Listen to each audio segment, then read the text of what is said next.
Havendo quórum regimental, declaro aberta esta sessão da 5ª turma do Tribunal Regional do Trabalho de Terceira Região, de 13 de dezembro de 2016, cumprimentando a todos, eminentes pares, ilustres representantes do Ministério Público, senhores advogados, secretários, senhores servidores, e submeto à Igreja Turma a ata da sessão anterior. Presidente, estou de acordo. Não havendo objeção, declaro aprovada. Pergunto se os pares têm algum registro a fazer. Eu gostaria, eu tenho um, presidente. Pois não. Na semana passada eu soube, involuntariamente até, Obrigada. então, era um momento em que não estava votando e fui fazer um pequeno lanche e tal, e conversando com a doutora Mônica, nossa servidora, eu soube através dela que a filha, jovem filha, Gabriela Starling Vieira de Mello, da doutora Mônica e do doutor Luiz Felipe Vieira de Mello, foi aprovada brilhantemente no concurso para o Ministério Público do Estado de Goiás.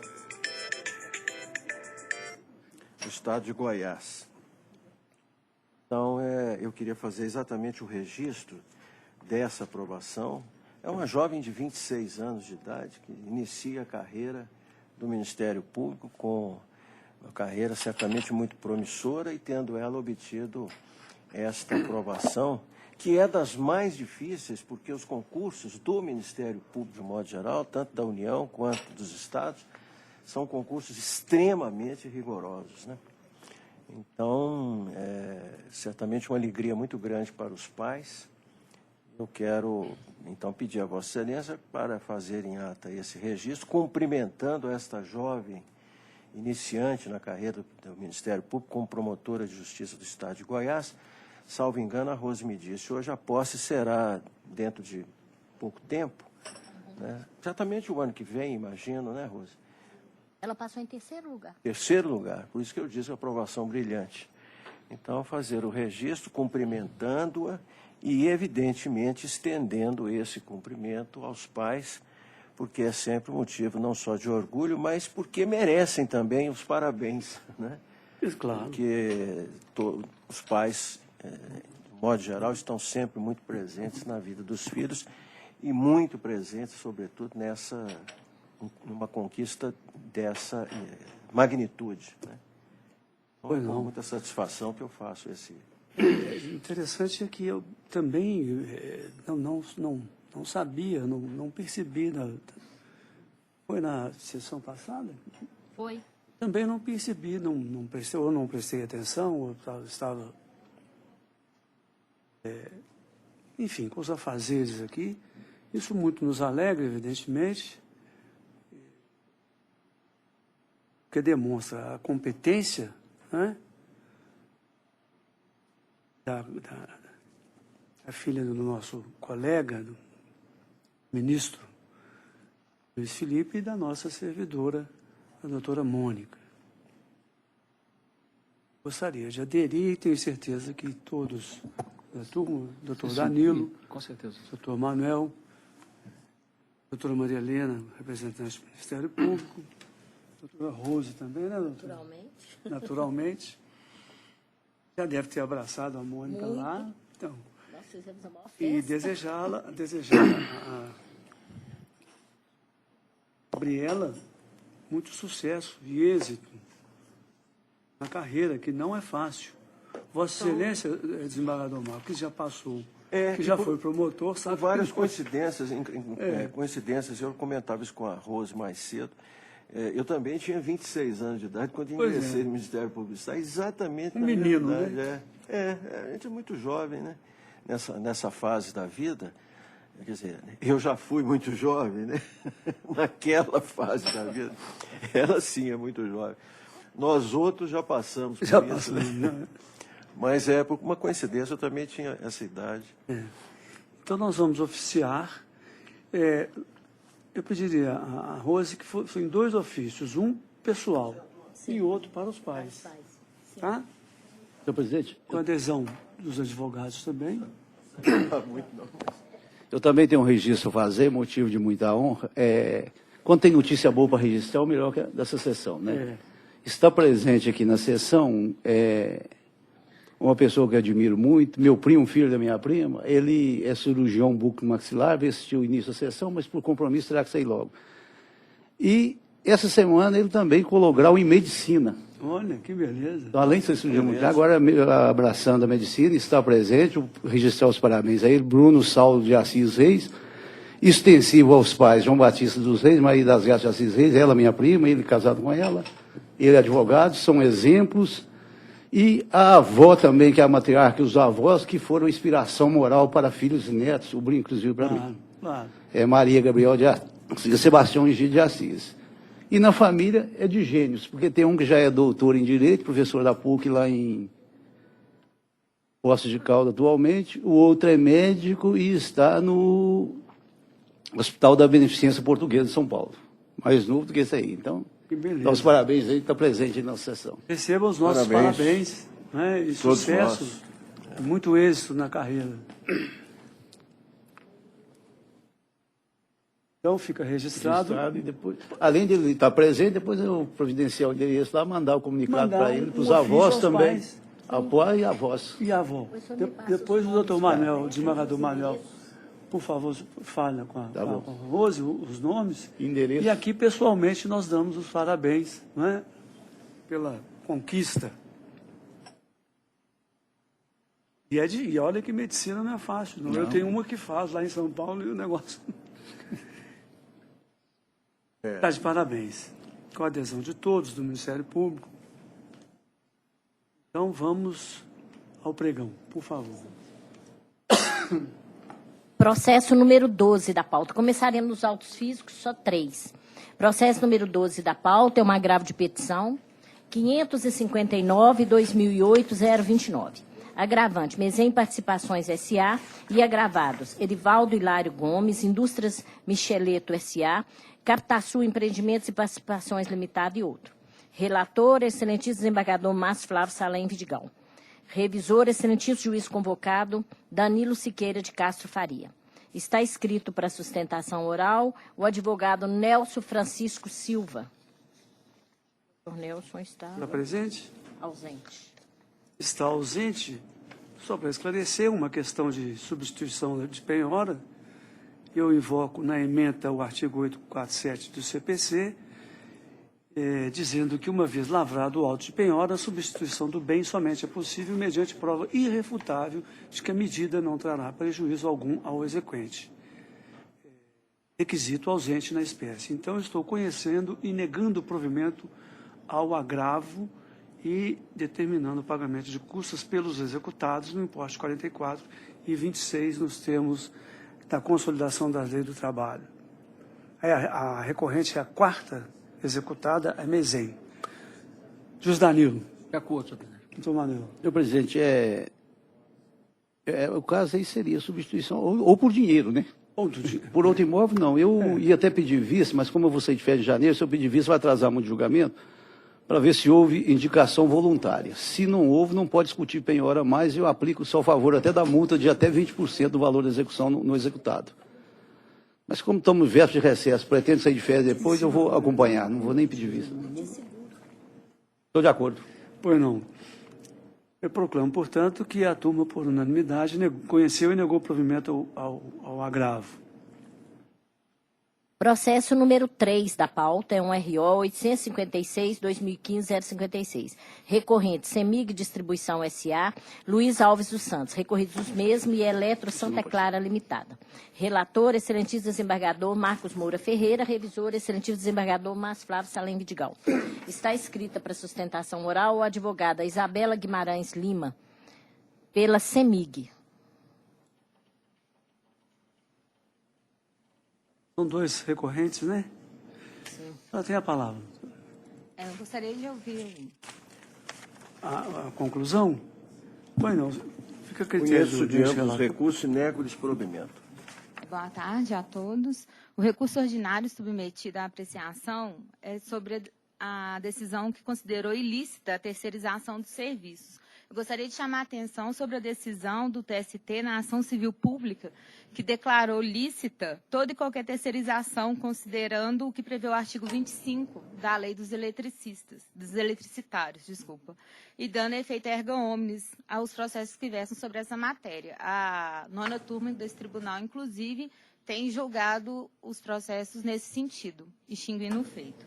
E outra coisa que eu gostaria de destacar também é o reconhecimento da isonomia, né, nesses processos, sendo que a prova pericial existente nos autos demonstra claramente que as atividades desempenhadas pelo recorrido não são executadas pelos empregados da recorrente, no caso a CEMIG, que são concursados, passam por treinamentos e tem um subsídio melhor para desempenhar o trabalho. Então, por esses motivos, eu reitero que o requerido, né, na sede de recurso ordinário, pugnando pelo provimento.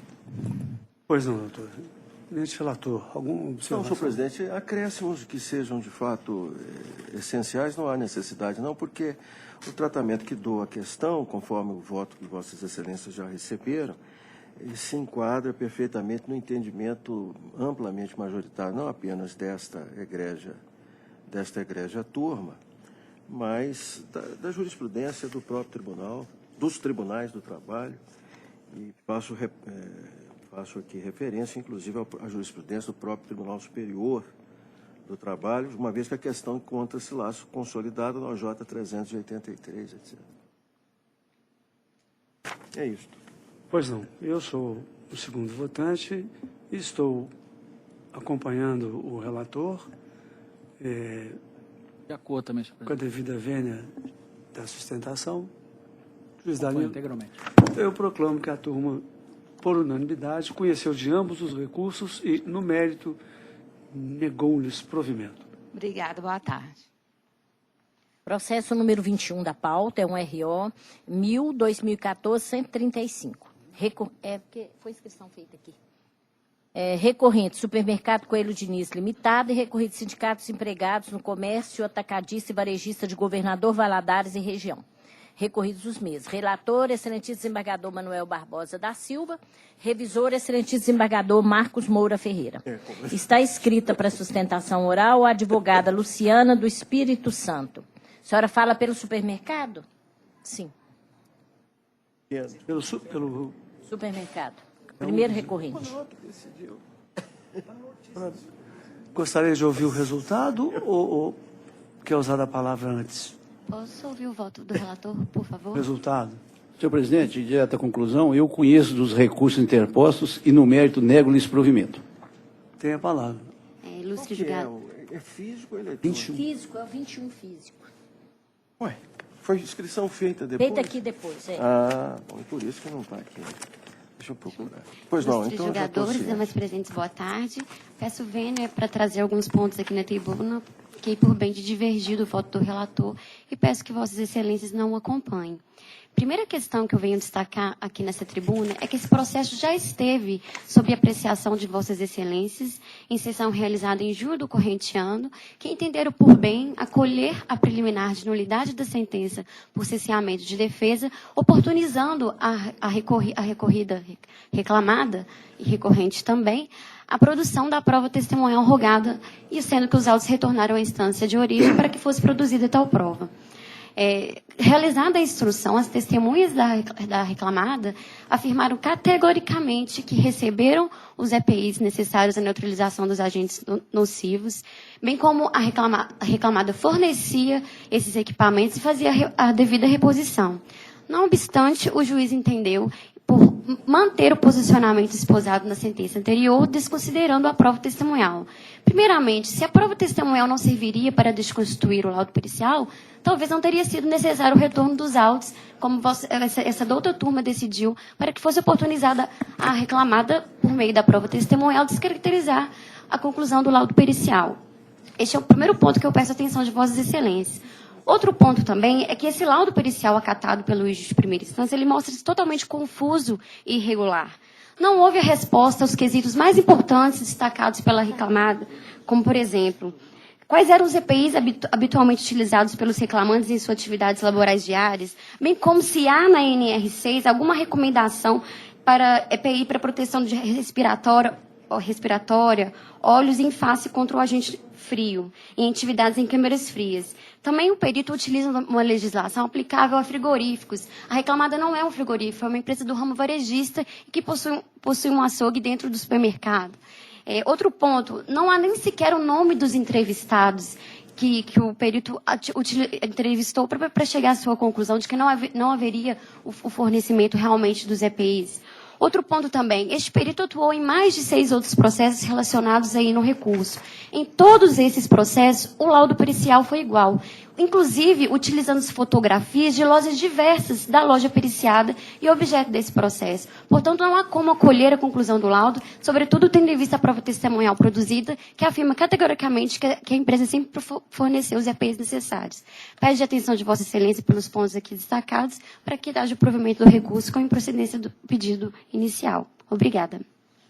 Neste relator. Senhor presidente, eu mantenho a proposta de voto, porque, apesar de anulado o testemunho, para evitar prolongamento desse processo em instância superior, discutindo nulidade. Mas o dia que testemunha substitui o perito, eu não sei o que vai ser de nós, não, porque a lei exige a perícia. E eu estou adotando o entendimento do juiz no perito e a valoração da prova testemunhal, a melhor a ser feita é a do juiz de primeiro grau, que presenciou o depoimento e viu as expressões das testemunhas.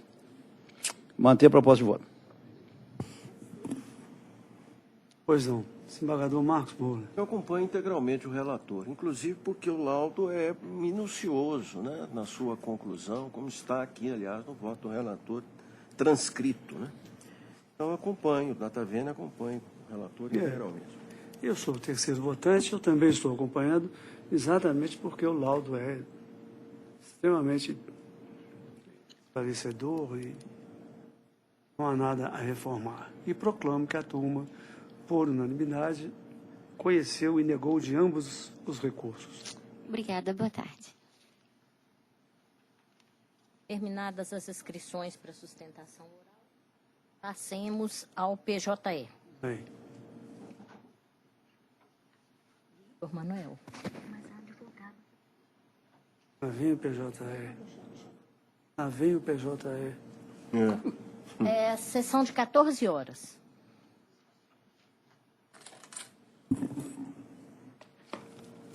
É a sala do excelentíssimo desembargador Marcos Moura Ferreira.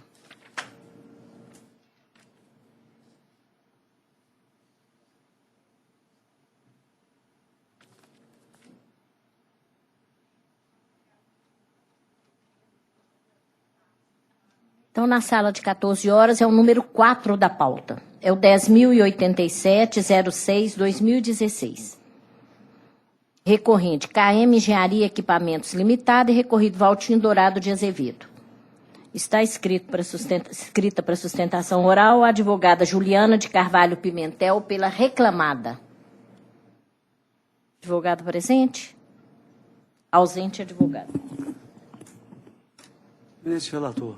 Senhor presidente, conheço do recurso, dou-lhe provimento parcial para excluir a multa do artigo 477 da CLT, além de fixar que as horas extras serão devidas pelo que exceder de 44 horas semanais, reduzindo os honorários periciais a R$ 1.500, mantendo, quanto ao mais, a respeitável sentença. Meu voto. Eu sou o segundo votante, sou inteiramente de acordo. Desembargador Manel. Desembargador, perdão. Proclamo que a turma decidiu sermos o voto do relator por unanimidade. O próximo é o 15 da pauta. É o 10.771-63-2015. Está escrito, recorrente, Arineide Joana Costa e JBS S.A. Recorridos os mesmos. Relator, excelente desembargador Marcos Moura Ferreira. Está escrito para sustentação oral o advogado Alexandre Cirqueira Martins pela reclamada.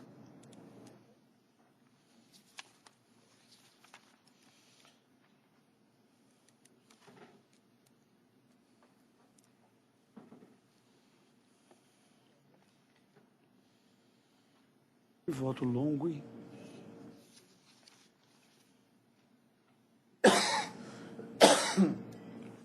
Doutor, o senhor tem a palavra.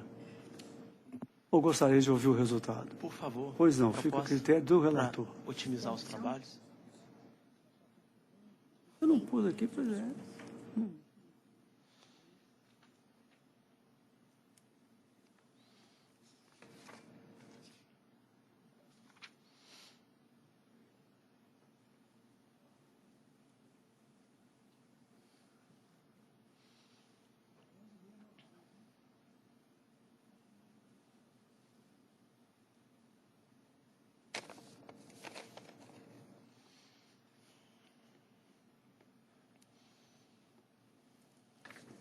Aí eu fico com a primeira.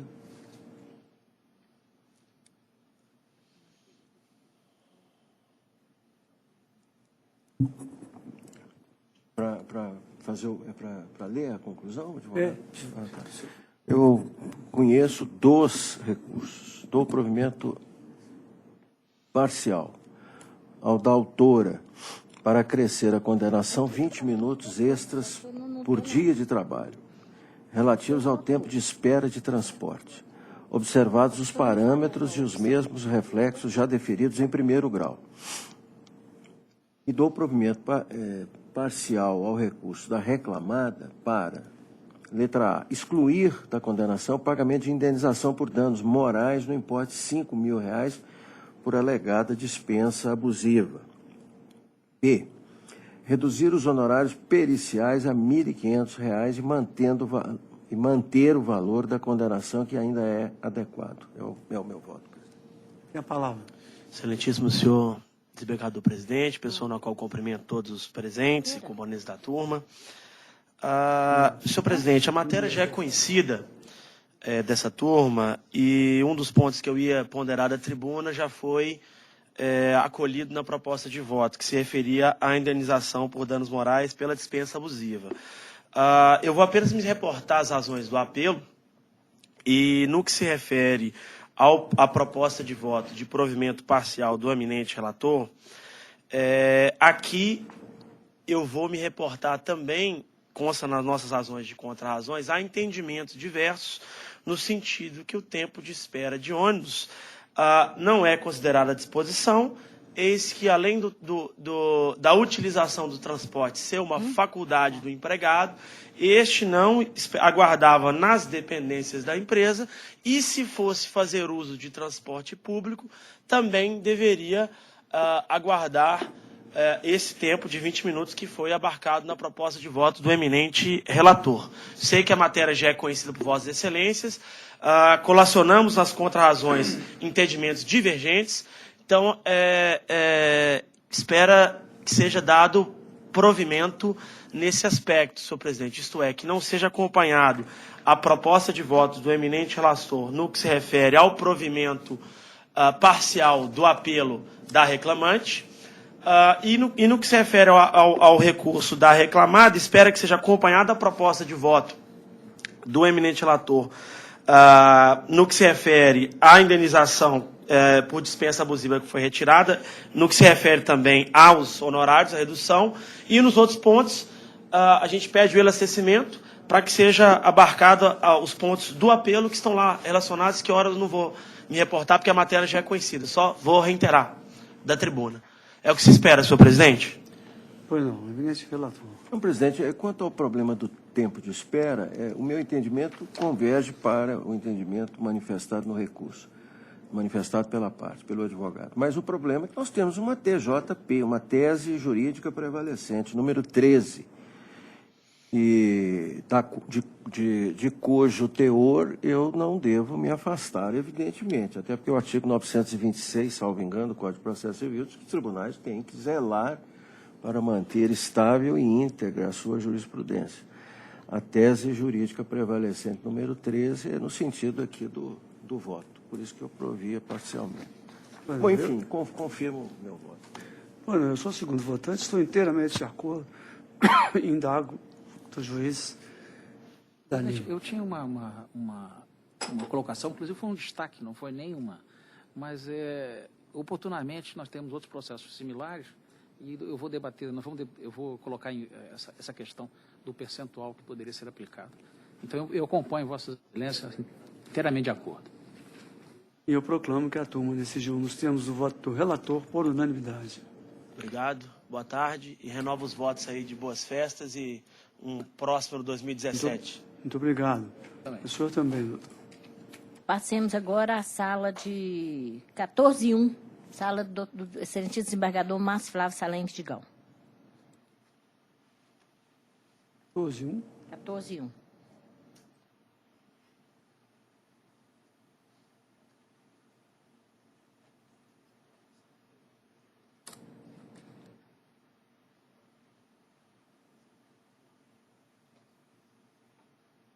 É o 18 da pauta, é o 11.063, 43, 2016, é um rito sumaríssimo. Recorrente, Companhia Atual de Transportes Saritur Santa Rita e Turismo, Limitada. Recorrido Josilaine Nunes da Silva. Relator, excelentíssimo desembargador Márcio Flávio Salem Vidigal. Está escrito para sustentação oral o advogado Paulo de Tarso Ribeiro Bueno pela reclamada. Estou conhecendo do recurso e, no mérito, dando provimento para excluir da condenação a responsabilidade pelo pagamento da multa prevista no artigo 477, parágrafo 8º da CLT e reparação por danos morais, arbitrado novo valor da condenação no importe de R$ 3.500, com custos ainda pela reclamada no importe de R$ 70, mantendo quanto ao mais a respeitável sentença de origem por seus próprios fundamentos. É a palavra. Aguardo, excelência. Guardaria um voto de divergência. Pois não, perfeitamente. Inteiramente de acordo com Vossa Excelência. Embargador Malhão. De acordo. Eu proclamo que a turma decidiu nos termos do voto do relator por unanimidade. Tem mais um agora, vai ter que esperar. O próximo é o 10.554, 17, 2016. Está escrita para sustentação oral a advogada Ana Carolina Machete Nada pelo reclamado. A advogada está presente? Ah, ela só vai assistir. Recorrente é Poliana Cristina Rodrigues da Silva e recorrido Banco BMG e Atento Brasil S.A.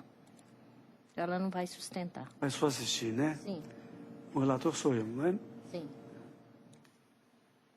Eu estou conhecendo do recurso ordinário interposto pela reclamante, porquanto preenchidos os pressupostos de admissibilidade, afastada a alegação lançada em contrarrazões pela primeira reclamada, quanto à ausência de fundamentação, pois claras as argumentações existentes quanto à ilicitude da terceirização.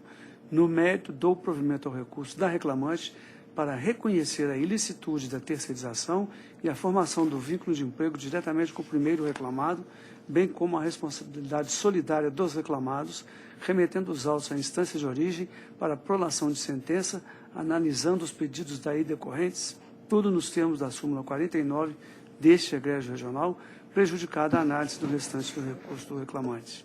Serve de acordo à presente decisão, nos termos do inciso 4, parágrafo 1º do artigo 895 da CLT. E aduzo aqui alguns fundamentos que são praticamente os já conhecidos dessa igreja turma. Eminente juiz Daniel. De acordo, senhor presidente. Embargador Manuel. De acordo. Eu proclamo que a turma decidiu nos termos do voto do relator por unanimidade. Processo número 8 da pauta é um RO 2685-91-2016. Recorrente Carlos Roberto Lima e recorrido João Vieira da Silva. Está escrito para sustentação oral o advogado Hugo Leonardo Teixeira pelo reclamante.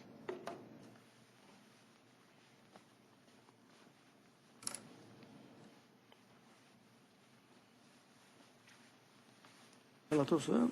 Sim.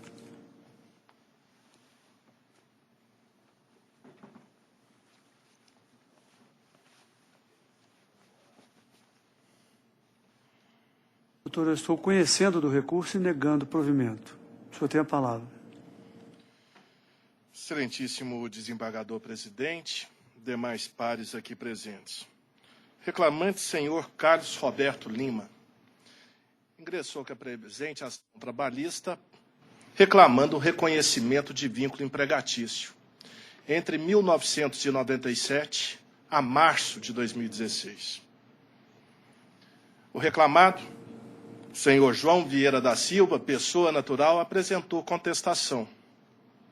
E em sua defesa, ele alegou de fato que o reclamante havia trabalhado, mas não para ele, pessoa natural, e sim para uma sociedade, da qual ele, juntamente com seu filho, eram sócios.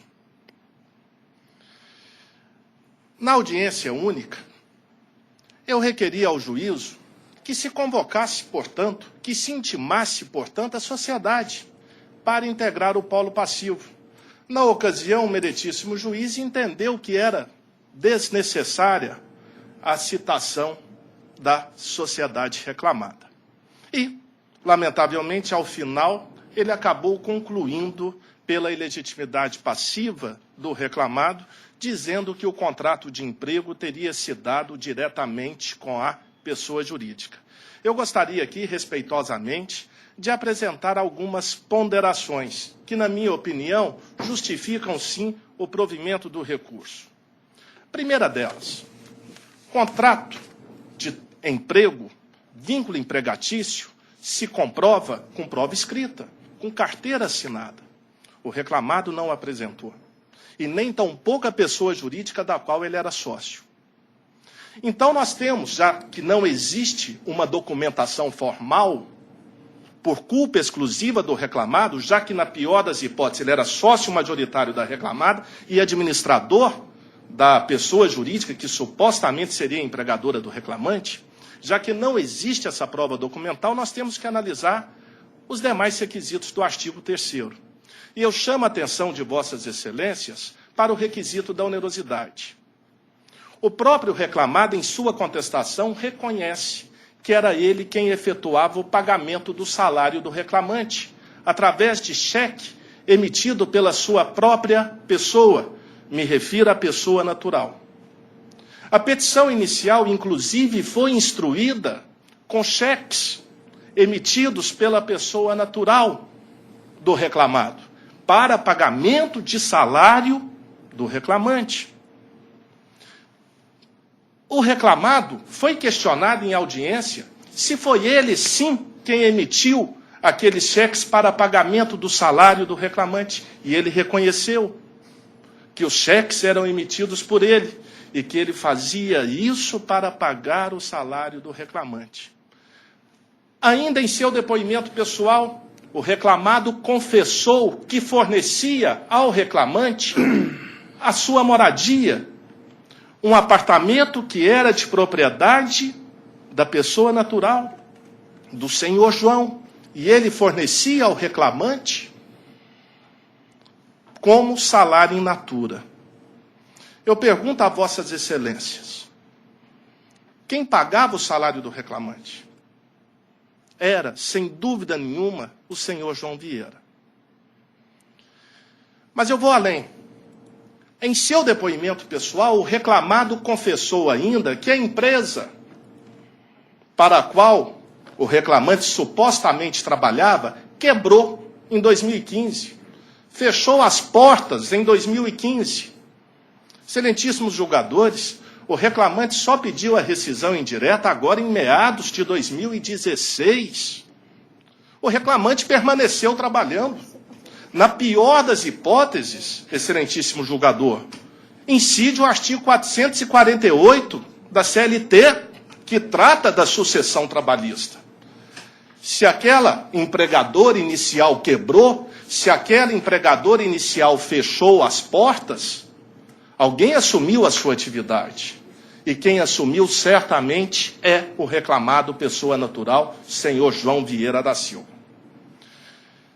Agora, no que diz respeito aos fundamentos da veneranda sentença, eu faço a seguinte ponderação. A veneranda sentença reconheceu o vínculo diretamente com a pessoa jurídica baseada numa fotografia. Uma fotografia do reclamado num escritório, que o juiz supostamente atribuiu à sociedade da qual o reclamado era sócio.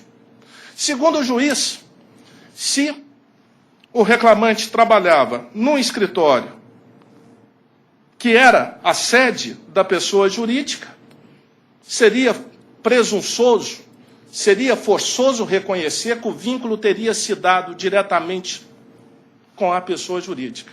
Data vênia, não há essa alegação na petição inicial e nem na contestação. Um imóvel, um escritório, pode ser sede de uma pessoa jurídica, de 2 pessoas jurídicas, de 3 pessoas jurídicas, de 4 pessoas jurídicas, e até mesmo do sócio controlador. No dia a dia, principalmente numa cidade como Divino, é natural que isso ocorra. O meritíssimo juiz de primeira instância, será que imaginava que o senhor João e as 3 sociedades ou 4 sociedades da qual ele é sócio, cada uma teria uma sede independente? Data vênia. Não é razoável esse entendimento. Mas, ainda num aspecto pragmático, o reclamado é confesso ao dizer que a sociedade fechou, encerrou as portas, encerrou a sua atividade. No fim de tudo, quem responderia pelo passivo trabalhista da sociedade? Seria o próprio sócio majoritário. Então, excelentíssimo julgador, e eu pondero aqui que foi exatamente essa ponderação que fez o juiz de primeira instância, quando virou para mim e falou: é desnecessária a citação da pessoa jurídica, ela já fechou mesmo. Aqui está o reclamante, que é o sócio, aqui está o reclamado, que é o sócio majoritário e administrador. Então, eu não vejo sentido, não vejo razão para que seja reconhecido o vínculo com a pessoa jurídica e não diretamente com a pessoa natural, senhor João Vieira. Lembrando e destacando a vossas excelências a prova documental de que era o senhor João Vieira quem pagava o salário do reclamante. A prova, a confissão de que ele efetuava o pagamento do pagamento do salário do reclamante. E, finalmente, com relação à formalidade, quem deveria ter apresentado o contrato de trabalho, quem descumpriu as leis trabalhistas, são 20 anos sem assinar carteira, são 20 anos sem recolher um centavo de FGTS, para chegar perante a justiça e dizer que o vínculo não se deu diretamente com ele, mas com uma empresa quebrada da qual ele era sócio juntamente com seu filho. Data vênia, ele não merece credibilidade, ele não é idôneo, ele desrespeita o reclamante. Então, nesses termos, eu peço respeitosamente o provimento do recurso. Obrigado. Pois não, eu sou relator em primeiro lugar, eu não sei a quem o advogado se referiu como não seja merecedor de credibilidade. Eu não sei a quem Vossa Excelência se dirigiu. Ao reclamado, senhor João Vieira, por favor. Bom, eu fiz a análise do tema, o tema é todo probatório, e estou entendendo que a prova produzida nos autos, detida e devidamente apreciada pelo doutor juiz Acó, em nada socorre ao autor. Realmente, toda a relação, todo o relacionamento, seja a relação jurídica supostamente havida anteriormente, seja a relação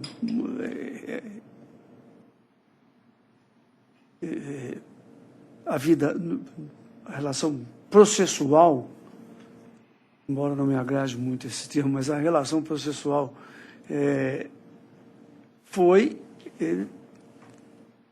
toda ela dirigida a Armazéns Gerais Monte Verde Limitada. O fato de o meritíssimo juiz não ter determinado a citação, não ter aceitado a citação da Armazéns Gerais Monte Verde Limitada é mais do que explicável, porque a reclamação não era contra ela. Seguramente deveria haver outra postulação contra ela para que ela fosse, então, respondesse, e não fosse simplesmente chamada para responder a ação nos autos, nesses próprios autos. E a prova evidencia que, efetivamente, o reclamante se postava no escritório da Armazém Gerais Monte Verde Limitada. A mim me pareceu que a reclamação, se talvez feita aos dois, e pudesse até surgir daí uma prova da relação de emprego, e aí sim poderíamos até atribuir ao sócio alguma responsabilidade, mas sem que haja oportunidade, né, de manifestação ampla de todos com reclamação corretamente postulada, aí sim, sem que haja isso, aí sim eu entendo que a outra decisão está correta, embora, vou fazer uma ressalva, embora eu ache que, na verdade, a relação de emprego é questão de mérito, mas eu não poderia transformar a extinção do processo sem resolução do mérito em extinção do processo com resolução do mérito, porque eu estaria promovendo decisão impégios, que aí seria improcedência. E aqui não, aqui é questão meramente processual, que pode ser renovada ou pode não ser renovada, enfim. Então, eu mantenho a minha proposta de voto e indago do eminente relator, do eminente juiz Danilo. Senhor presidente, eu analisei com calma a matéria. Como se diz, isso teria um desfecho muito mais razoável se o próprio reclamante, diante dessa controvérsia estabelecida, ele já teria feito a primeira audiência, talvez até a segunda audiência.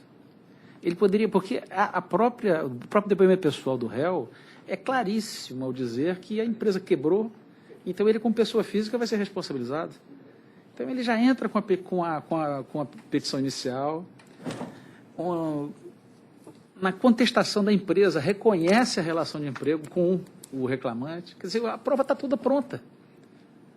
Perdeu-se aí 2, 3 meses num recurso desnecessário, a meu ver. E se nós dessemos provimento, né, nós teríamos que determinar o retorno dos autos à origem para análise de todos os pedidos, o que geraria o mesmo problema.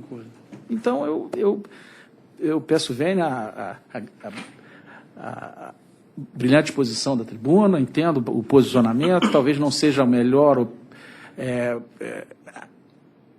caminho a ser, quer dizer, o caminho a ser traçado é esse, eu acho que está claro, não há outra forma de se fazer. Então, eu acompanho integralmente você, né? Pois não. Eminente desembargador Manuel. Senhor presidente, eu verifiquei esse processo todo e nas atas de audiência não constatei aqui o requerimento para inclusão ou para alterar o polo passivo. Então, Não foi consignado em ata. pois é, e como diz, quando eu comecei a julgar alguns casos, né, quando eu passei no concurso, eu ficava muito preocupado com essa questão. Às vezes eu sabia de um fato e sempre ouvi dos professores que o que não está nos autos não está no mundo. Até que um dia eu debrucei em cima da Suma Teológica de São Tomás de Aquino e falo um monte de coisa para no final chegar, que as coisas do Estado são diferentes. Que quem alega tem que provar. Então, nesse caso, não teve nem essa questão. E o reclamante era auxiliar financeiro, ele tinha conhecimento de outras coisas desses reclamados, e, por cautela, ele teria que ter envolvido todo mundo no polo passivo. Eu acho que, do jeito que dá, talvez fique até pior, porque pode até ter outras empresas, não sei, grupo econômico, então é questão a ser pensada. Eu acompanho inteiramente o voto. Pois não. Então eu proclamo que a turma, por unanimidade, decidiu nos termos do voto do relator. Obrigado, e assim se senhor. decide. Passaremos agora à sala de 14.2, a sala do excelentíssimo juiz convocado, Danilo Siqueira de Castro Faria. 14.2? 14.2. Caiu no meu final.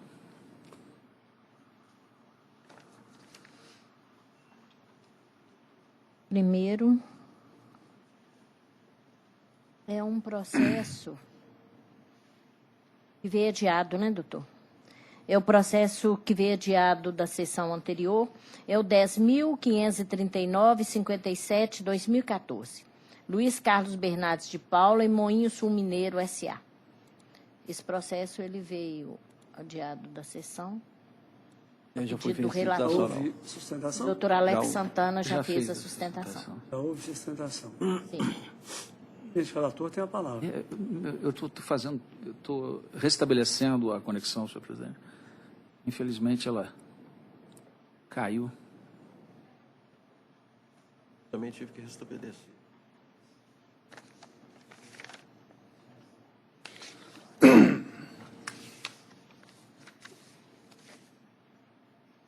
O juiz não podia ter feito. Senhor presidente, já estou apto à análise do voto. Nós tivemos um amplo debate na sessão anterior. O doutor Alex fez a sustentação oral, de forma brilhante, como sempre. Nos incentivou a debruçar sobre a matéria, né? E eu analisando aqui alguns votos da turma e votos do gabinete do doutor Oswaldo, a quem eu estou substituindo, eu formulei uma nova proposta de voto e eu, de forma sintética, há uma alteração dos danos morais. Qual era o objetivo? Que era o objetivo logicamente, era o objetivo do reclamante era aumentar outras, mas nós estávamos com este debate sobre como valorizar, como arbitrar esses danos materiais, perdão. Material. É porque os estéticos e morais havia um certo consenso com relação ao valor. Então, utilizando a forma de cálculo que foi apurada, eu faço aqui. Nós utilizamos a média de idade, a média de expectativa de vida do IBGE para o ano de 2014, que projetaria a 75 anos de idade. Isso até, eu não gosto de ler isso, que ampara até a reforma da Previdência. Então, eu teria que retirar isso do voto, mas eu não vou fazer. Né? Então, isso pode ser mal utilizado, né? Então ele teria uma expectativa de 34,2 anos. Para posteriormente, ele teve, estabelecemos o valor da indenização única, foi utilizado a tabela da SUSEP, que é a que está sendo também utilizada pela turma em casos similares. Ele teve, embora o perito não tenha estimado o percentual e a perda da capacidade laborativa do reclamante, o percentual do pensionamento mensal é de 50%, relativo ao caso de perda total do uso de um dos membros inferiores. Então, seria 50%. Então, fazendo esta multiplicação de expectativa de vida, anos de expectativa de vida, multiplicado pelo salário que ele recebia, dividido por 50, quer dizer, com um percentual de 50%, nós teríamos o que ele iria receber se a pensão fosse mensal. Como é uma pensão única, utilizando o critério da turma, que eu alertei até no primeiro voto aqui, há uma certa alternância de votos em relação até do montante, às vezes 70% e às vezes 60%. Tanto é que no doutor Marcos Moura, agora no voto anterior, foi 70% no primeiro voto. Mas num valor de R$16 mil. Aqui nós estamos falando num valor expressivo e eu estou utilizando uma redução de 40%, 60%, que em vez de 135 mil, o valor atribuído foi para R$165 mil, que seria o salário de 1.341, 50% dele, em vez de 410 meses, multiplicado por 3, 34,2 anos, e fazendo esse cálculo. Então, a proposta de voto ao final seria, com essa análise, pelo menos agora, lógica, né, que é o que nos havia deixado um pouco, até a mim mesmo, um pouco inseguro, vamos colocar assim, porque nós não podemos utilizar danos materiais Acredito que o dano moral e o dano estético ainda há uma subjetividade muito maior, mas nesse caso teremos que ter um certo rigor técnico. Então, eu estou negando provimento ao recurso ordinário da reclamada e dou provimento parcial ao recurso ordinário adesivo do reclamante para majorar a indenização por danos morais para R$ 165 mil e determinar que a reclamada mantenha um benefício plano de saúde, desde que o reclamante contribua para o mesmo com a sua cota à parte, nas mesmas condições do empregado ativo, valendo a mesma regra para a inclusão de seus familiares.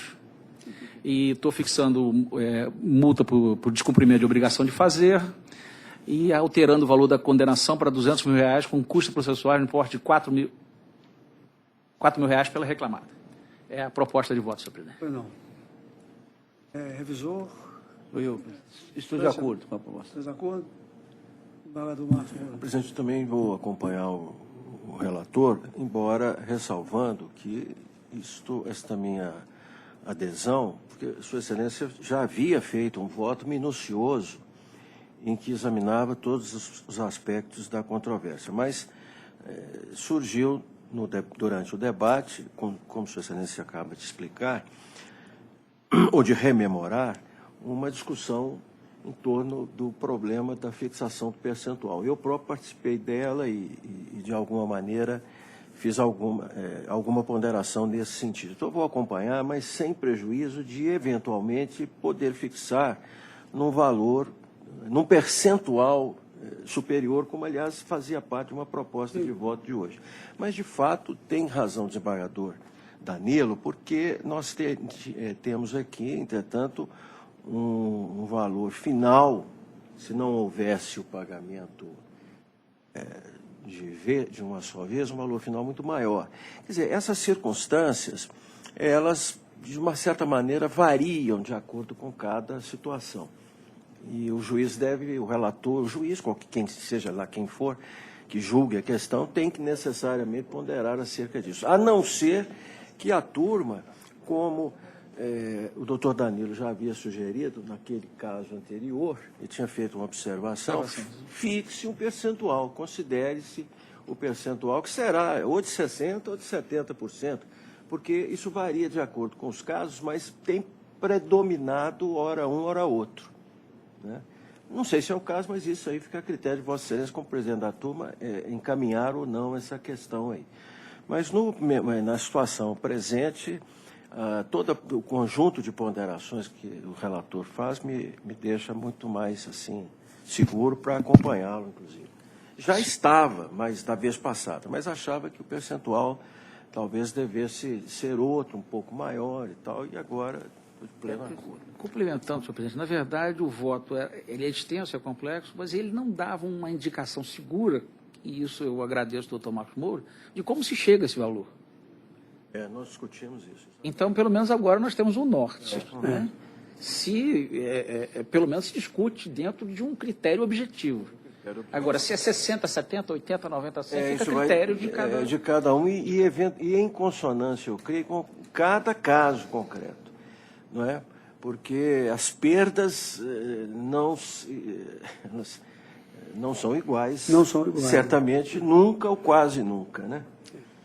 Então, mas aqui, no caso concreto, eu estou em pleno acordo com... Pois não, senhor presidente, embora não participe desse julgamento, essa é uma das questões mais angustiantes para o juiz, essa fixação, essa busca da reparação correta, né? Senhor presidente, uma questão de ordem, Pois não. se me permite. Pelas contas do ilustre relator, o salário de 1.341, multiplicado pelos 34 anos, com redutor de 50%. Doutor, só um minutinho. É porque tem um erro de soma, excelência. Não, isso não é nem questão de ordem. Tem um erro de soma? Tem. Você está... É porque o valor chega a 177, 178 mil. O juiz não sabe fazer conta mesmo, não. Isso é um problema sério. É porque eu Se estava o relator acompanhando a conta. aceitava alguma... Mas eu posso fazer embargos também, não é problema. Mas eu acho que se o embargo aqui vai ser... O cálculo está aqui, a matemática, eu estou acreditando que está certo. Então... o relator já votou, o segundo votante já votou. Senhor presidente, Perfeitamente, o cálculo é muito simples. Eu posso até pedir vista aqui em mesa e fazer o cálculo em 2 minutos. Não precisa nem ter ED do doutor Alex para... O cálculo é... Doutor Márcio, presidente, o cálculo é muito simples. É aritmético. É aritmético. Então, eu estou achando que está certo. Posso estar equivocado, ou eu digitei errado. Eu peço vista em mesa aqui. Até o final da sessão eu corrijo. Como ele já fez Doutor a Danilo, sustentação... até provavelmente calcularam por 12 meses as indenizações sem considerar das terceiro, pela conta que é isso. Que daria 178 mil. E não 165. Por conta do 13º nos 34 anos. Que, na verdade, não seria 34. Então, nós teríamos que jogar mais... Seriam 34 anos, mas 34 13 vezes anos, e não 12. com mais os 34 parcelas de 13º. Obrigado, excelência. Deve ser isso. Você vai ficar com vista? Não, eu fico vista em mesa até o final da sessão, eu vou fazendo a conta aqui. O doutor Alex já fez o embargo de declaração dele. Se não ficar adequado nesse momento aqui, ele vai ter que embargar realmente.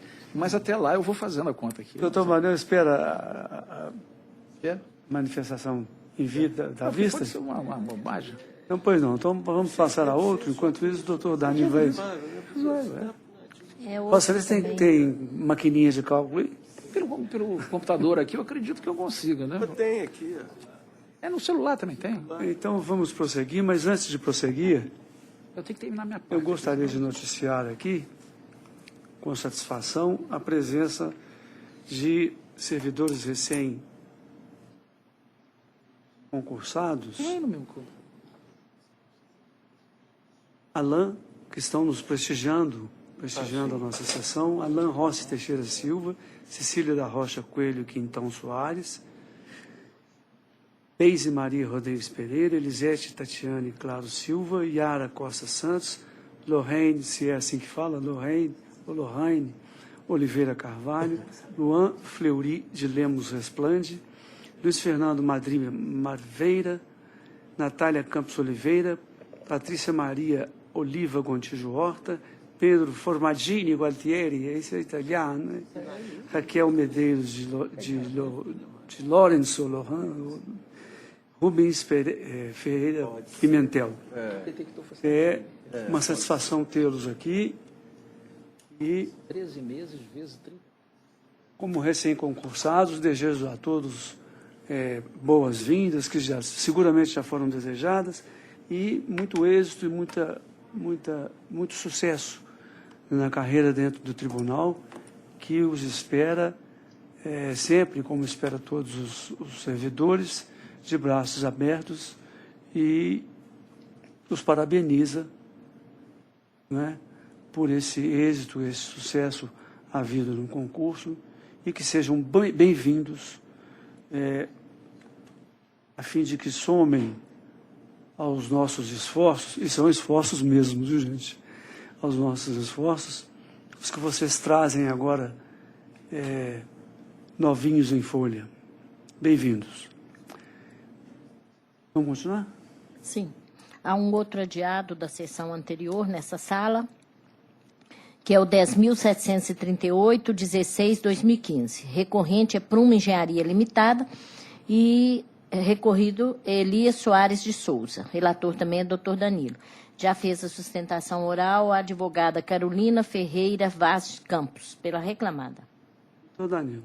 Senhor presidente, esses da mesma forma, foi retirado da pauta, porque depois da sustentação oral desse processo anterior, ocorreu a sustentação desse processo, por uma questão de coerência, a matéria era idêntica.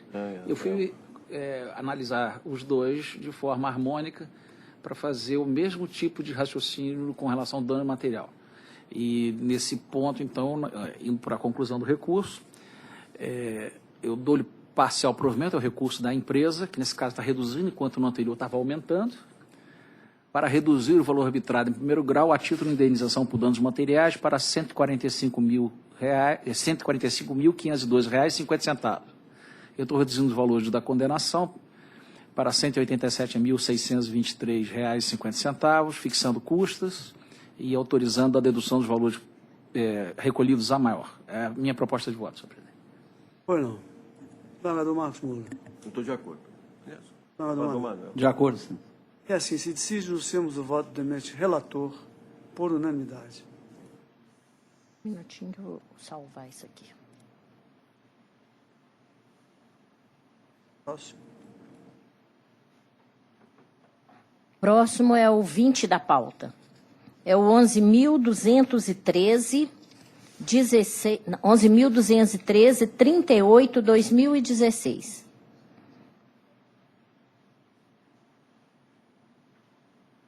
Está escrito para sustentação oral o advogado Túlio Hermes de Carvalho. Recorrente é Caixa Econômica Federal, é uma ação cautelar. E requerido é Rigerlanza Galvão. Trocou o advogado. O advogado, então, é o doutor Túlio Enes. Isso, exato. Ele é pela requerente. É uma ação cautelar. É uma causa... Perdão, pelo... É cautelar? Uhum. Eu sou pelo requerido da cautelar. Competência originária, né? Tá pelo É requerido. pelo requerido? Pelo requerido da cautelar. Competência exato. originária, doutor Daniel? Não, isso aqui, eu estou vendo aqui justamente, talvez essa matéria tenha que ser sobrestada, apesar de que é cautelar. É cautelar, não, eu já olhei essa parte, entendo que não. Questão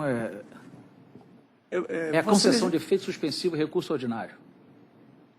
Ah, sim. Tá? Vocês poderiam ler A conclusão. Eu conheço a ação cautelar, no mérito dou-lhe provimento para conceder efeito suspensivo ao recurso ordinário interposto pela requerente no processo, cito o número do processo, tornando definitiva a liminar concedida para afastar a tutela antecipada que determinou a contratação do requerido, no prazo máximo de 30 dias, sob pena de multa diária de R$300. É aquela nossa questão de contratação do concurso público, da Caixa Econômica Federal. Então, eu acredito até que o processo principal ficará suspenso em virtude da nossa IUJ. Né? Mas nesse caso... Você fica prevento, né? Fico prevento. Mas nesse caso, em virtude da situação iminente de IUJ, de reintegração... Peraí, não é reintegração não, nesse caso é de admissão, né? Admissão, na verdade, de contratação. Que é concurso público. A nossa matéria recorrente aqui da Caixa Econômica. E a palavra? Boa tarde, excelentíssimos julgadores, nobre presidente. Inicialmente, queria pedir desculpa por qualquer eventual nervosismo, haja vista que é a minha primeira sustentação oral na minha carreira. Enfim, sobre o mérito, eu gostaria de pedir vênia ao excelentíssimo relator para que a decisão, né, o entendimento dele não saia vencedor e a tutela antecipada não seja revogada pela cautelar. E aí eu vou ser breve pelos meus motivos, haja vista que, a princípio, o processo principal está sobrestado. Basicamente, por dois motivos. O primeiro motivo seria a questão da já efetivação da nomeação do requerente, né, na ação principal, e a contratação, né, dele pela Caixa e a efetivação da tutela antecipada conferida em primeira instância. E a partir dessa efetivação, do efetivo exercício do autor, né? Então, o perigo de demora, nesse caso, no processo, eu entendo que seria para o autor e não para a Caixa. Haja vista que, se a cautelar for mantida e o requerente realmente vier a ser demitido e aguardar o processo, ele vai sofrer será ele que sofrerá os maiores danos aí com relação ao protelamento, né, ou aguardar a decisão final nesse caso. E a Caixa, sendo requerida, se ela mantiver o requerente como contratado, a princípio ela continuar a gozar dos serviços, né, do requerente e remunerá-lo por um serviço prestado. E por um bom serviço, a princípio, haja vista que a própria requerida, a Caixa, já fez as avaliações do requerente, constatando ser um empregado, né, de ótima qualidade. Então, a se manter a decisão dessa cautelar, a princípio, o prejuízo com a manutenção será basicamente do requerido. Ao caso que, se a tutela antecipada for mantida, o requerente prestará o serviço, receberá por esses serviços, né, remuneração por esse serviço, e, caso ao final do processo se entenda de modo diverso, ela apenas remunerou por serviço e por bom serviço prestado. E gostaria também de um segundo ponto com relação a essa questão, já encerrando, seria com relação à competência, porque ainda que eu entenda que esse egrégio tribunal abriu um incidente de uniformização de jurisprudência com relação à competência da Justiça do Trabalho, existem decisões robustas no TST, inclusive sobre a mesma matéria no STF, pela competência da Justiça do Trabalho nas questões de concurso, basicamente nas questões pré-contratuais, né? E a competência da Justiça do Trabalho, inclusive eu juntei alguns acórdãos na minha contestação nessa cautelar nesse sentido. Dessa forma, eu entendo que há fundamento robusto né, ainda que haja uma decisão final aí de uniformização de jurisprudência, há fundamento para se entender pela competência, né, da Justiça do Trabalho nessa relação. Então, eu entendo que não há motivo relevante para que a tutela antecipada seja cassada em sede dessa cautelar, né. E já me despedindo também, queria também trazer aqui à baila a questão da contínua, né, terceirização e credenciamento da Caixa, né. Então, na verdade, a princípio, a continuidade dessa prática só vai postergar ainda mais, talvez, uma nomeação, né, do requerente ao final do processo. Então, por todos esses motivos, né, só asseverando esses motivos, eu gostaria que fosse reformada o entendimento, né, e do eminente relator com toda a vênia, e que fosse mantida a tutela antecipada em primeira instância, haja vista muito bem fundamentada em provas, né, testemunhal e documental da instrução do processo. Muito obrigado. Pois não, eminente relator. Gente, eu quando fiz a exposição, a questão é bem objetiva. A preterição de concurso público é uma matéria recorrente da turma, que nós temos julgado e foi suspensa. E, nesse caso, a decisão da origem deferiu a contratação imediata. E como é uma matéria que em todos os recursos, nesses casos, os relatores têm admitido efeito suspensivo diante da complexidade da questão, eu mantive o voto no mesmo sentido. Não. Desembargador Marcos Moura. Desembargador Manuel, perdão. Senhor presidente, eu estou de acordo, né, porque essa matéria é controvertida, o julgamento das turmas são divergentes, eu acho melhor aguardar o julgamento do incidente de uniformização de jurisprudência. Então, estou acompanhando a mesma linha do relator. Pois não, desembargador Marcos Moura. Estou de acordo. O incidente parece que é relacionado ao problema da competência, né? O problema da competência. Eu estou acompanhando também o relator, até porque a posição da turma tem sido não admitir que haja preterição, etc. Então, agora reconhecendo a ilicitude da terceirização, mas com as ressalvas que temos feito, temos julgado improcedente, né, pedidos. Por isso que a medida cautelar concedida pelo eminente relator está em perfeita consonância com a jurisprudência da turma e da maioria das turmas, eu creio, do tribunal. Então, acompanhe. Pois não, eu proclamo que a turma, por unanimidade, decidiu nos termos do voto do relator. O próximo é o 2 da pauta, 10.023.88/2015. Recorrente José Gomes do Santo e recorrido consórcio ETEC Pavotec Vilas. Está escrita para sustentação oral a advogada Juliana Carvalho Pimentel pelo reclamado. A advogada está ausente. Eminente relator, a conclusão, né? Bom, fica a critério de Vossa Excelência. É porque eu estou fazendo ponto, senhor presidente. Já estava caminhando aqui naquele. Esse é o 123. Consórcio CETEC, né? 10.023, do consórcio. Eu conheço o recurso ordinário do reclamante, nego-lhe provimento.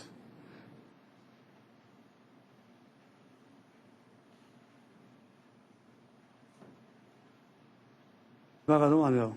De acordo, senhor. Desembargador Marcos Moura. Assim se decide nos termos do voto do eminente relator. O próximo é o 17 da pauta. É o 11.025.08/2016. Agravante, Rede HG Combustíveis Limitada e agravado Antônio Teixeira de Souza Filho. Relator, excelentíssimo juiz convocado Danilo Siqueira de Castro Faria. Está escrito para sustentação oral o advogado Di Stefano Araújo Marques, pela reclamada. Pela reclamada É. agravante. É isso?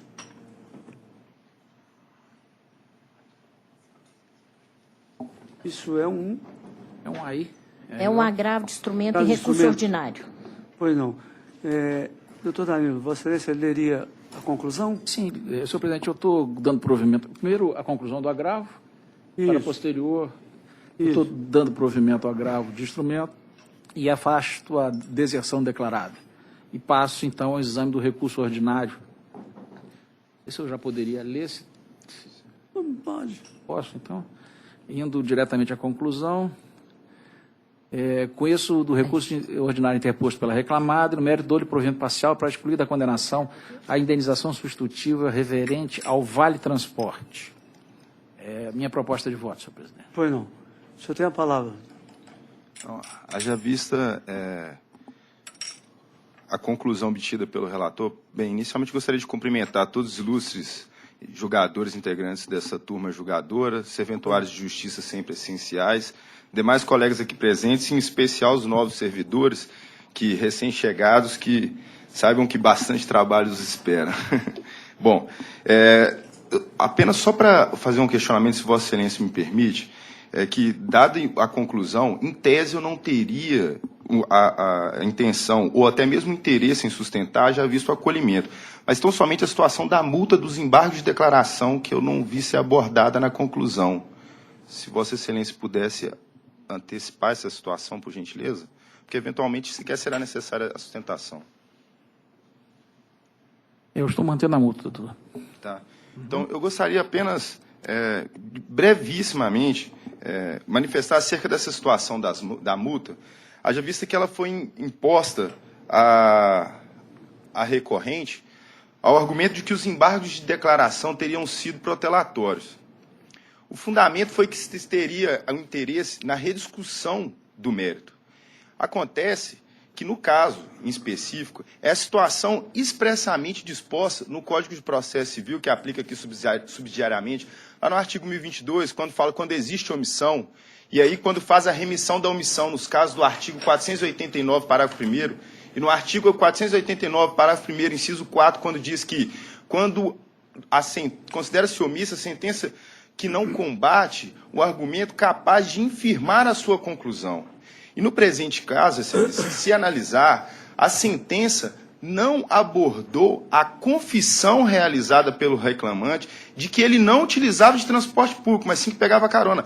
Tanto que, acredito eu, tenha sido o motivo pelo qual Vossa Excelência, relator, tenha julgado, reformado a sentença de primeira instância, a fim de julgar improcedente tal pedido.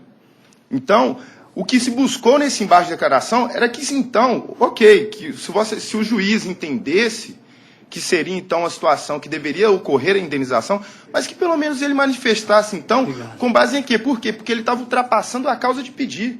A causa de pedir na petição inicial, se observar, não é o motivo principal comum, que é o pagamento do seu próprio bolso do transporte público, mas sim que simplesmente a reclamada não pagava. Só que o juiz julgou em um sentido diverso, diferente da inicial.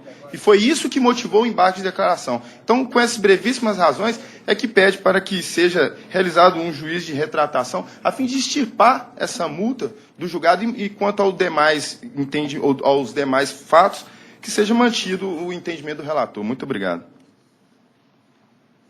Senhor presidente, eu acho que a própria sustentação, de forma clara, precisa, destaca o caráter protelatório dos embargos. Na verdade, quer que analise uma coisa que foi definida do jeito do que ele... que alterasse o que foi decidido. Quer dizer, ou não concordou com a análise da prova e quer alterar. E não embargo de declaração tem que ser opostos com fundamentos diversos, não há omissão. Não houve, nesse particular, uma necessária acuidade, ao meu ver, tanto é que nós estamos dando provimento, mas não seria através de RO para alterar. O juiz está correto. E Data Vênia mantém minha proposta da manutenção da... Senhor presidente, estou de acordo, mesmo que em caso semelhante eu tenho aplicado a multa aqui. E muitas vezes, quando é lá e aqui, acaba sendo 2% lá e 10% aqui, né? E complica. Estou de acordo. Pois não. Desembargador Marcos Moura. Bem, concordo. Proclamo que a turma decidiu nos termos do voto do relator por unanimidade. Muito obrigado. Terminadas as inscrições nessa sala, passaremos à sala de 14.3. Sala do excelentíssimo desembargador Manuel Barbosa da Silva. O primeiro processo nessa sala é o 10.297.44/2016. Recorrente, Jandeilson Constantino das Neves e Turilessa Limitada. Está escrito para sustentação oral o advogado Paulo de Tarso Ribeiro Bueno pela reclamada. Você quer ouvir a conclusão? Sim, por favor. Doutor Manuel. Presidente, eu vou à conclusão, o voto é bem longo. Conheço já ambos recursos. No mérito, nego o provimento do recurso da reclamada, dou o provimento parcial ao recurso do reclamante para declarar a nulidade da dispensa reclamante, reconhecer o direito de remuneração no emprego e os direitos inerentes, inclusive o restabelecimento do plano de saúde, autorizada a dedução dos valores pagos em TRCT e D737B05, incluindo os 40% do FGTS. Conforme é auspiciado nos fundamentos, condenar a reclamada ao pagamento de indenização por dano moral do valor de R$2.000 e, para excluir da condenação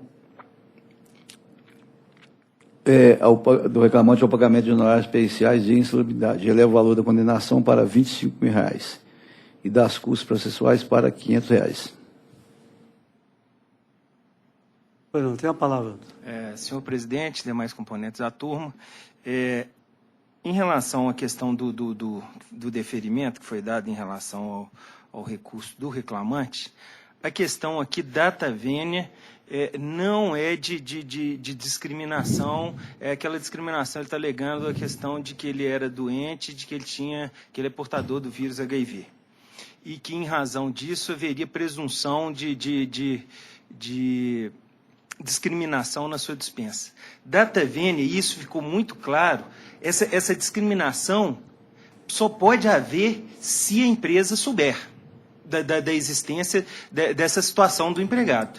E isso não restou de forma nenhuma comprovado nos autos. A única testemunha do reclamante, como o próprio juiz, e lembro até uma decisão aqui hoje mesmo, o doutor Manuel falou que deve-se dar valor ao que o juiz da primeira instância vê nas testemunhas. Ele verificou claramente que o depoimento da testemunha dele foi totalmente de favorecimento. Tanto que essa testemunha falou que estaria em gozo de afastamento pelo INSS por 9 meses a partir de outubro. Então, se fizermos essa projeção, vamos ver que ele só teria voltado em junho ou julho desse ano.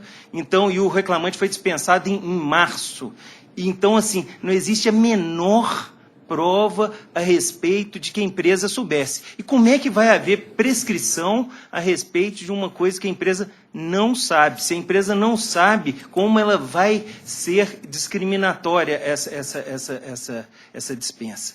Então, data vênia, não pode ser mantida essa decisão. O juiz agiu certo nessa situação. Também eu lembro que essa situação, inclusive, sabemos hoje, até, salvo engano, teve até uma reportagem no jornal hoje, estava vendo, a respeito de que os jovens, inclusive hoje, por conta desses coquetéis de HIV, estão perdendo muito tipo assim, o medo da doença. E porque, inclusive, ela já não mostra mais aquelas chagas, né, que tinham na época que logo que apareceu a doença. E data vênia, o empregado ele não sai por aí demonstrando que ele é portador do vírus HIV. Então, data vênia, a empresa também não tem como adivinhar que o seu empregado tenha esse vírus. Então, não tem como fazer uma prova negativa, exigir da empresa que ela faça uma prova de que o reclamante não entregou essa documentação mostrando que ele tinha essa doença, e hoje retornando, como ela não mais aparece como parecia, antigamente sabia-se. Uma pessoa começa a emagrecer muito, ou tem as chagas, as feridas no corpo. Hoje não, hoje isso é totalmente controlável, não aparece mais. As pessoas que têm o vírus não mostram isso. Então, a prova foi muito fraca, a testemunha falou que, inclusive, estava afastada, e chegar e admitir que essa testemunha ouviu do gerente, meses depois que teria sido mandado embora, que mandou o empregado embora porque estava com medo dele ele passar a doença para os outros. Data vênia, é muito conveniente esse depoimento dessa testemunha, e uma testemunha que não estava presente na época da dispensa dele, e data vênia, não há como se admitir essa reintegração data vênia. Então, só agora, depois, inclusive, que ele vem com essa história data vênia, não poderia ser mantida essa decisão em relação à reintegração, não há como se manter essa decisão. Em relação ao recurso da empresa, ela insiste na questão de excluir. Vou só bater essa questão das dobras que foram deferidas. Eu lembro que dobra no serviço de transporte urbano, ela só é feita em situação eventual quando falta algum empregado. Admitir que o reclamante fazia isso 3 vezes, ou seja, ele era o único que saía salvando a pátria e substituindo os empregados faltosos, data vênia, admitir demais, mesmo porque a própria testemunha dele falou que não fazia essas dobras. Então, e a testemunha da empresa falou que essas dobras fariam no máximo 2 vezes por mês, e ainda assim eram anotadas. Então, a prova, no mínimo, ela foi dividida, e não haveria como se manter a condenação em relação a esse tema. Então, em síntese, em relação ao recurso da empresa, deveria ser provido para, pelo menos, ser excluída essas dobras. E em relação ao recurso do reclamante, negado totalmente provimento, haja vista que não há como se configurar essa discriminação, não existe como a empresa fazer prova negativa, não existe prova de que a empresa soubesse. Então, data vênia, não há como se manter essa condenação. Obrigado. Por nada. Eminente relator. Senhor presidente, o voto é longo. A questão é uma presunção da atenuação testei, e a empresa não provou a redução do quadro ou crise financeira para necessitar essa redução do quadro. Em relação, mantém a proposta de voto. Em relação às dobras, eu lembro desde a primeira instância, quando eu saí de Sete Lagoas, vim em Belo Horizonte, mesmo quando era substituto, eu não entendo. A maior parte das empresas de Belo Horizonte tem uma história de dobra paga por fora. Às vezes o advogado reclamante fala que fazia dobra e não recebia, mas o advogado, não, eu fazia ou recebia por fora. E quem comete fraude, dobra sem anotar no cartão de ponto, eu acho que não pode levar vantagem. Eu mantenho a sentença por esse motivo. Reconheceu essa dobra. Pois não, eminente desembargador Marcos. Oi, relator. Eu também estou acompanhando o relator pelos fundamentos traduzidos no voto, e proclamo que a turma, por unanimidade, decidiu nos termos do voto do eminente relator. Obrigado, boa tarde. O próximo. Fez as contas aí, doutor Daniel? Já fiz as contas. Espera aí só um pouquinho. Então vamos ao próximo. O próximo é o processo número 1 da pauta. É 10.147,92/2016. Recorrentes Alisson Felipe Coelho e Energia Limpa Participações Limitada. Está escrita para sustentação oral a advogada Patrícia Lobato Assis pela reclamada. Doutor. Senhor presidente, esse é um pedido de adiamento formulado pela empresa, por causa das dores da empresa. Vamos ver o resultado primeiro? Eu gostaria de ouvir sobre o pedido de adiamento, por favor. Só um minutinho, eu vou só abrir o processo aqui, só para explicar aqui, que isso foi apresentado de última hora, o processo já estava em pauta. Peço desculpas. Eu estou abrindo, primeiro estou abrindo o voto aqui. Lembrando. Vou abrir o processo, só para olhar o andamento dele aqui.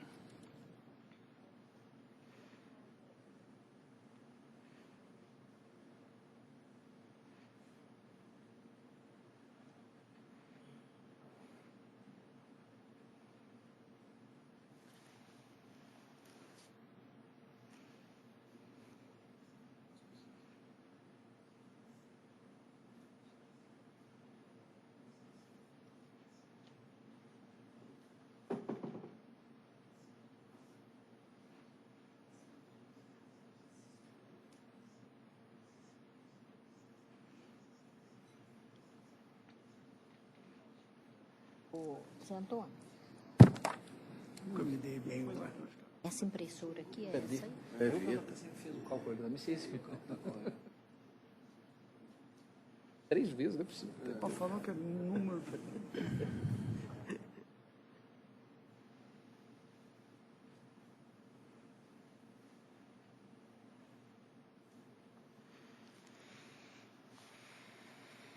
Não, e vai ter que fazer. E eu digo,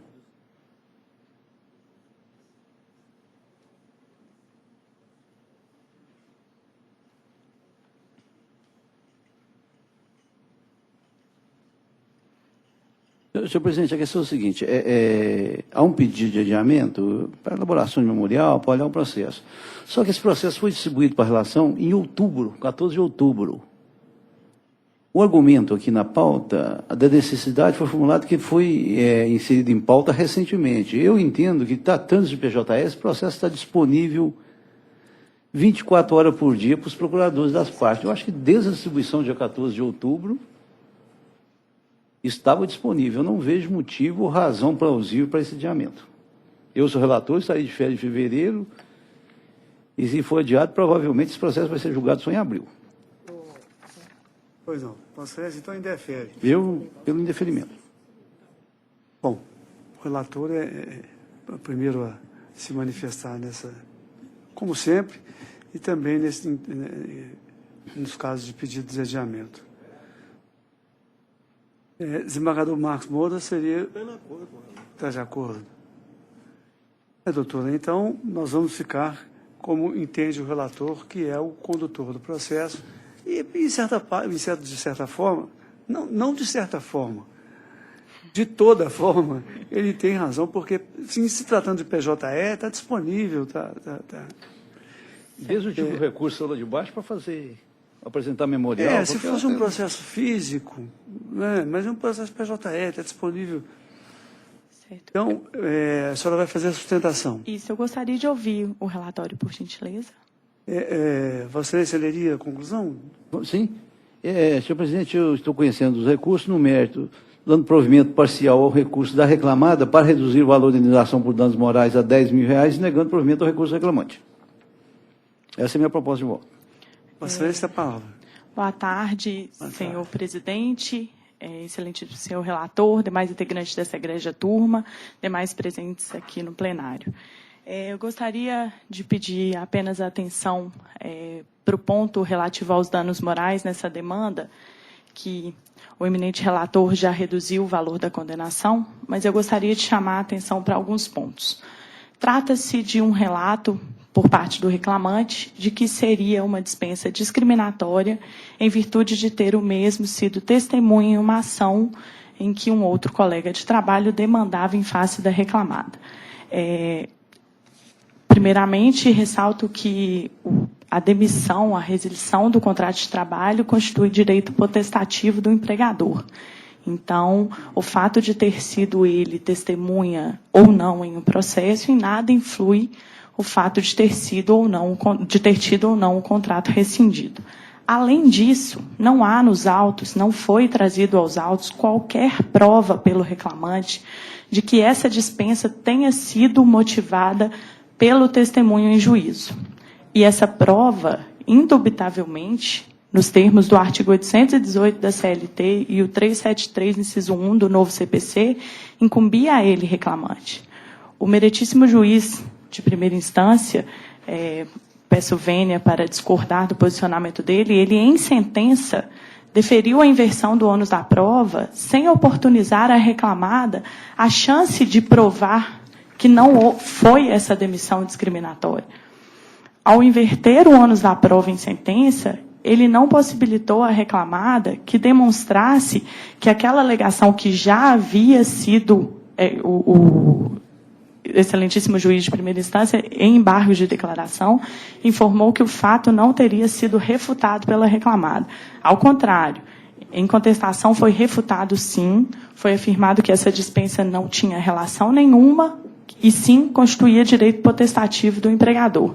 em sentença foi invertido o ônus da prova, sem oportunizar, por exemplo, a reclamada que ela demonstrasse que para o lugar desse empregado que foi demitido, nenhum outro foi substituído. A reclamada não pôde, por exemplo, juntar aos autos o seu quadro de pessoal dessa usina específica onde laborava o reclamante.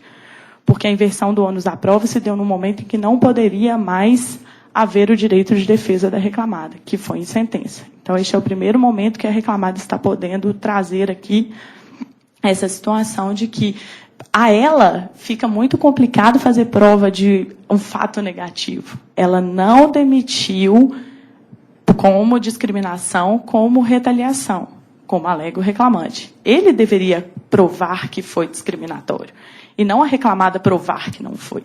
Então, essa inversão do ônus da prova é que nós chamamos a atenção para o cerceamento de direito de defesa da reclamada neste ponto. Além disso, tratando-se de ato lícito, né, a rescisão contratual, ela é um direito, repito, um direito potestativo do empregador, e é um ato lícito praticado pela reclamada. Então, não há aí, com a devida vênia, nenhum motivo, não há o nexo causal, não há a ilicitude e muito menos o dano alegado pelo reclamante a se ensejar a condenação por danos morais. Então, eu pediria, o excelentíssimo senhor relator reduziu a condenação, mas eu pediria que fosse reanalisada a questão para excluir essa condenação por danos morais.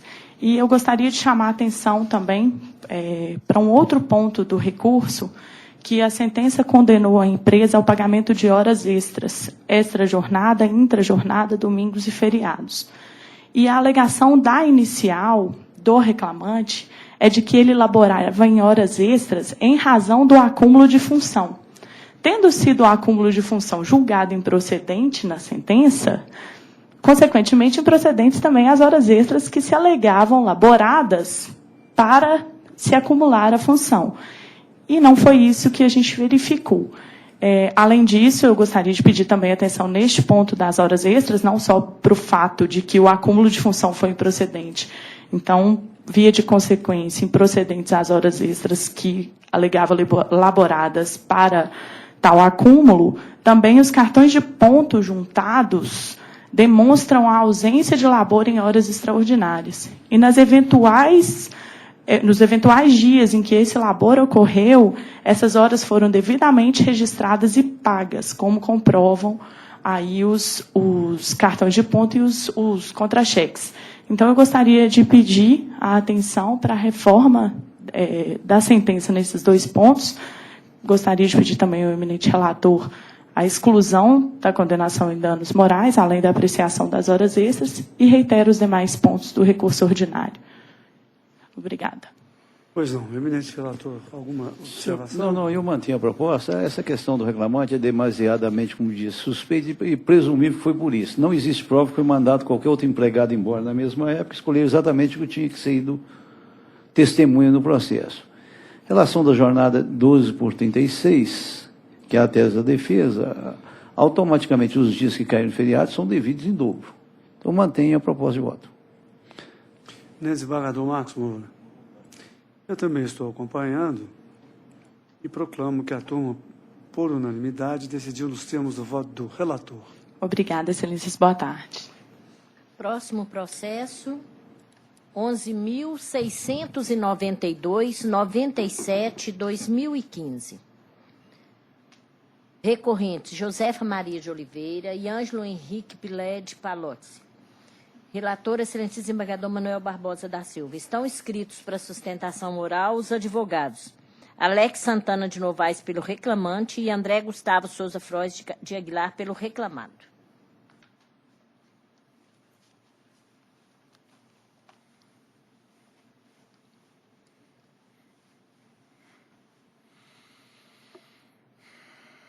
Doutores, querem o resultado?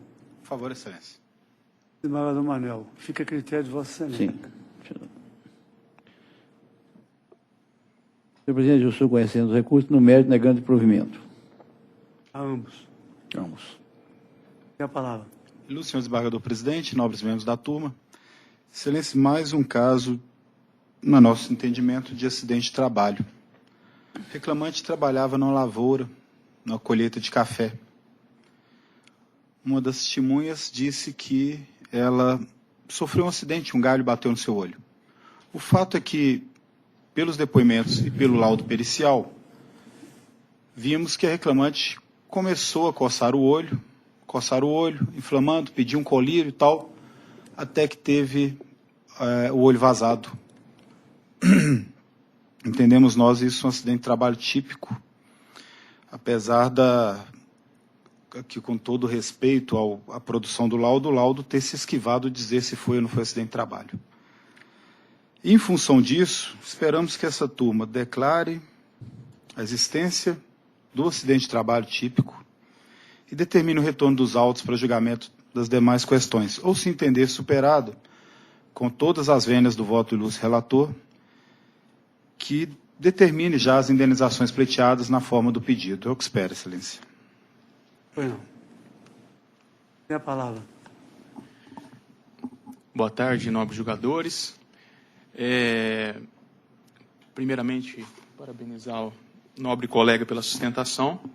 Contudo, ouso divergir do entendimento. Primeiramente, toda prova constante dos autos corrobora com o entendimento que não houve acidente de trabalho. Primeiramente, a testemunha invocada aqui na tribuna sequer trabalhou com a reclamante. Isso é um ponto. Então, não trabalhou e não presenciou o suposto acidente do trabalho. Segundo ponto, a perícia feita no INSS, né, ela já a própria reclamante declarou aqui, há 3 meses, ela já tinha um problema no olho. Então, ou seja, 3 meses atrás, ela sequer trabalhava pro reclamado, isso e constatado pela nobre julgadora Acó.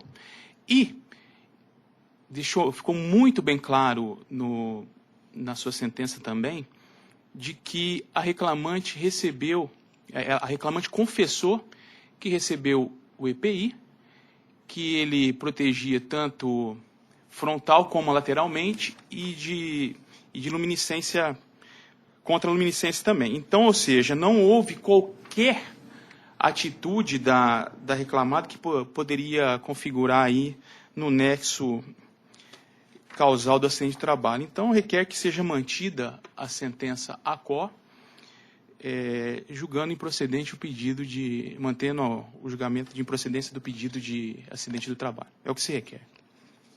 Pois não. Eminente relator. Senhor presidente, eu mantenho a proposta de voto. A reclamante confessou que recebeu o óculos e alegou que o óculos estava frouxo. Aí não é culpa da empresa. Quem reajustava o óculos era ela. É uma situação lamentável. É grave acidente, sim. E eu posso dizer com certo orgulho que dessa parte eu conheço bem como que é a atividade, que eu garanto dos que estão presentes nessa sala, eu devo ser o único que ter apanhado café na vida. Até 16 anos de idade. Tanto plantei como colhi. Então, eu não estou vendo culpa da empresa aqui. Eu tenho debruçado sobre questão de culpa. Estou com 5 livros de responsabilidade civil em casa estudando sobre culpa. Está aqui do meu lado o do Orlando Gomes, que já em 1938 já fez uma premonição de que teria que haver no ordenamento jurídico a questão da responsabilidade civil e indenização por dano moral, que não tinha no Código 16. Então, de tudo que eu já li até agora, eu não estou conseguindo enxergar culpa da empresa nessa questão aqui. E, mesmo assim, se aconteceu esse acidente, ainda existe dúvida no processo. Eu mantenho a proposta de voto. Pois não. Eminente desembargador Marcos Moura. Também estou acompanhando. O voto é longo, o laudo é muito claro. E estou acompanhando o eminente relator e proclamo que a turma, por unanimidade, decidiu nos termos do voto do relator. A última sustentação oral do PJE, 10.711-29/2016. Recorrente Maria Cristina Anastácio Oliveira, recorrido Itaú Unibanco S.A. Está escrito para sustentação oral o advogado Lucas Jonto Mendes de Lima, pelo reclamado. Boa tarde, senhores. Boa tarde. Só um instantinho, doutor. Sim. É o 10.711? Sim. O advogado está inscrito pela recorrente ou pelo recorrido? Pelo recorrido, excelência. Pelo recorrido.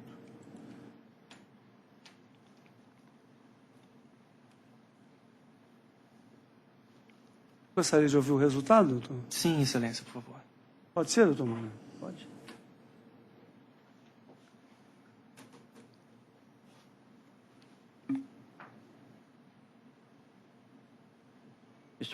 Do recurso deposto para reclamante no mérito dano e provimento parcial para defender reclamante dos benefícios da justiça gratuita, ficando dispensado o pagamento das custas processuais. Excluída a condenação à multa por litigância de má-fé.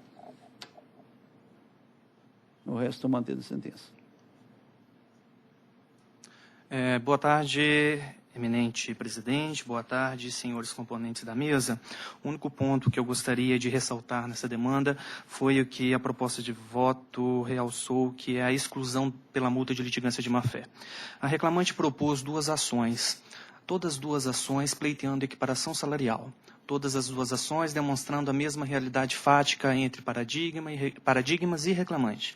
A única mudança na exordial se trata em relação cedeu em relação ao nome do paradigma. Dois paradigmas diferentes, duas demandas diferentes. Muito bem salientado pela juíza que sentenciou o caso, a reclamante ela veio, portanto, por meio de uma aventura judicial, onerar em quantidade o número de processos que vem sendo apreciado por este Poder Judiciário. Dessa forma, os reclamados entendem pela clara litigância de má-fé, no caso do reclamante em questão, uma vez que ela alega a mesma realidade fática, embora demonstrando dois paradigmas diferentes. Pela improcedência do pedido, bem como pela imposição da multa por litigância de má-fé. Pois não. Eminente relator. Presidente, eu mantenho a proposta do voto, porque a ação não é idêntica, que são paradigmas diferentes. Por isso que eu estou afastando a aplicação. Embora eu seja adepto de que deveríamos aplicar litigância de má-fé no processo de trabalho com veemência, e agora eu estou elaborando um manualzinho lá para o gabinete, tem casos que tem litigância de má-fé num item ou no outro de pontos divergentes. Nesses casos, o CPC atual dá possibilidade de multa em favor do Estado ou da União. Se os dois entenderem que estão litigando, aplica a multa para a União. Mas nesse caso aqui, eu vou manter a proposta de voto. Pois não, eminente desembargador Marcos Moura. Eu também estou acompanhando e proclamo que a turma, por unanimidade, decidiu nos termos do voto do relator. Boa tarde, obrigado.